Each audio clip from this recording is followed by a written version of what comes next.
Yo, what's up, it's your boy NYC. Welcome to my movie review for Spider-Man 2. I'm trying something new. Since my freaking main light of the room wants to be in the freaking frame messing up with the whole video, I decided to use my lamp light, and it looks okay. I'm trying something new. Looks alright, but we're gonna go ahead and roll with the video regardless. But for Spider-Man 2, if I were to say something quick about this movie, I do like this movie more than any other Spider-Man movie.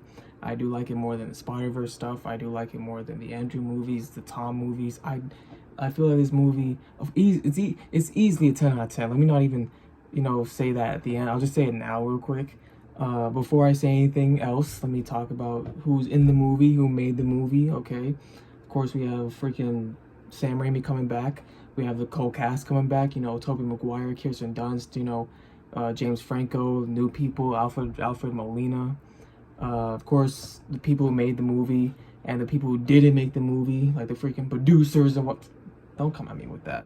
I would dare say that this is the, most perfect, just most, in terms of Spider-Man and his character and Peter Parker, just so in line with that whole duality. It's almost perfect because, I mean, no movie's perfect, but this is close because it just captures Spider-Man and Peter Parker and the balance so right.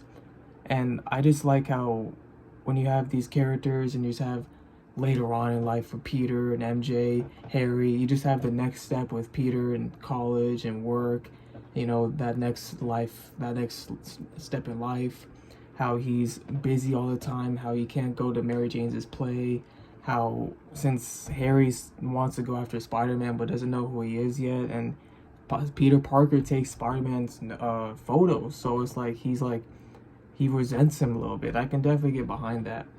Even with Uncle Ben is still gone, the Norman's gone, but there's a new villain, Dr. Octopus. So when you have this new villain, and you have, how can you top that first origin movie? You just have make something. This is what I like about Sam Raimi's villains. They have so much conviction. They feel like real people. They're not from the, how they are in the comics when they're just evil. Sometimes some villains can be evil just for the heck of it, like the Joker or Darkseid. Those villains can be evil just for no reason. But sometimes just being evil makes you one-sided, makes you static. Just that's all. But this, these characters have conviction. I love that. So when you have Dr. Octopus and how he goes crazy because his freaking AI with the arms he has, I feel like with that and the fact that his wife died, like his whole world died, is it all makes sense perfectly. It all just mends together perfectly. And that's what I love about this movie, and how it just captures Peter Parker. It just captures, it's so real. And it's Spider-Man. I think that's one of the things, multiple things, why the movie did so well. But when you have the other things like more action, the train scene, easily favorite part of the whole movie. When you have, again, more action, more drama, you just have that first movie, but you just do it bigger and better. When you have all these new aspects, because since you're going forward in this whole universe, you have new things like Peter and Harry's relationship starts to strain. Even MJ and Peter's relationship starts to strain because Peter's always busy and he's taking photos of Spider-Man. There's something with Spider-Man that's messing up with his life, and he can't, be with MJ. He can't, be cool with his best friend.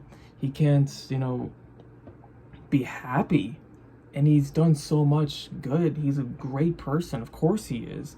But it's because of that great person, being Spider-Man, is like he can't do one or the other. He kind of has to both, even though part of him doesn't want to.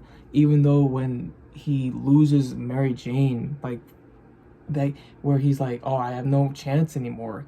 Especially with him or her going with freaking Jameson's kid. Freaking I forgot his name, but Jameson's son, the astronaut. She's going with him. They're gonna get married. That's the twist. So when you have him, no powers, that's what the whole exponential crisis stuff was. no powers. You know, now it's like, okay, he can make it to class, he can make it to MJ's play. He's not taking photos of Spider-Man. But then when you have the scene in the with the fire, the building on fire scene where he saves that baby who freaking pulled him up from falling. How he's on a ledge and she freaking pulls him up, like, you know what, whatever. So when you have that scene, I love the aspect of that scene because it shows that he could have done a lot more if he had his powers. He couldn't save another dude in there, but if he had his powers, he could have saved the baby and the dude. So it's like he needs his powers back.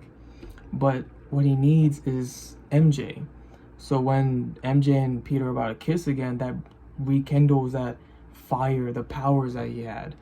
And then, of course, freaking Otto throwing a freaking car at him when Harry was like, don't hurt Peter. But he's like, okay, I'll throw a car at him. He'll be fine, right? And he threw him afterwards to the wall.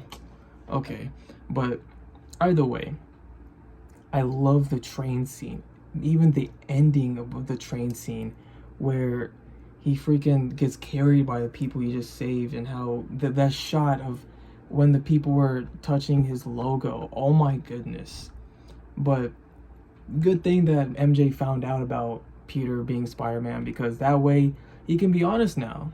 He can be honest why they can't be together, because if she, like she was in the first movie, in the second movie, she's around with the villain because she's just in the area with the villain and Spider-Man, she's in danger. So she almost died on both times, so they can't be together. But at least she knows this now. Sorry for hitting the table. But she's like, I don't care about that. I'm still going to be with you. So yeah, Peter should definitely, I'm glad he's like, you know what, screw it. Yes, let's do it. Let's be together.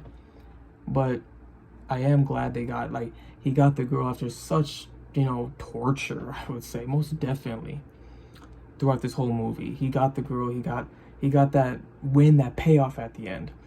Even with Harry now knowing that Peter is Spider-Man, this happens, this is like a little revelation for him too, where they both find out that Peter's Spider-Man, but now Peter and MJ can be together, but Harry now knows the truth, and now he's going to go after Peter since he knows the truth now. He's going to go after him personally, so it's not going to be good in that third movie, of course not.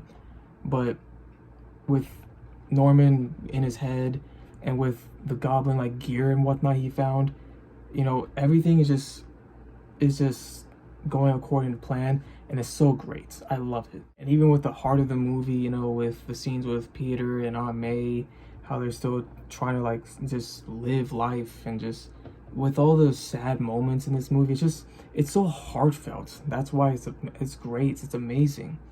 And everyone did amazing in this movie. Like, this movie is easily a 10 out of 10.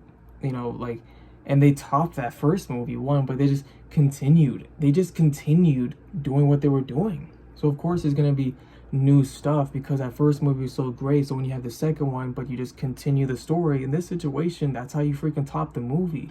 You don't do anything extra. And when you do something extra, you have the third movie. But I don't blame Sam Raimi. No one should. It's not his fault. It's the freaking producers.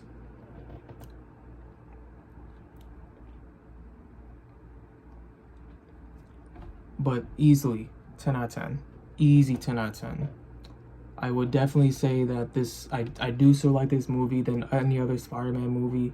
I feel like with the Spider-Verse stuff, it's so different. Let me stop rocking the table. It's so different. Spider-Man 2 and the Spider-Verse movies. It's so different because Spider-Man 2 is like a solo Spider-Man story, while the Spider-Verse is a Spider-Verse, you know? While mainly focusing on more so Miles, Gwen, and older Peter Parker, Miguel O'Hara. But I still prefer what they did here, because I feel like this is like, there's two halves of a perfect superhero movie. There's this movie, and then I feel like there's something from the Dark Knight trilogy. This is one half, this is the other half, you know? But easy 10 out of 10. I definitely had a blast rewatching this movie again. So excited for that train scene. I love it. Oh, it's literally beautiful. And apart from that, I hope you guys enjoyed my movie review for Spider-Man 2. I'm going to be reviewing Batman Begins next. That's going to be a good one. Alright, take care and peace.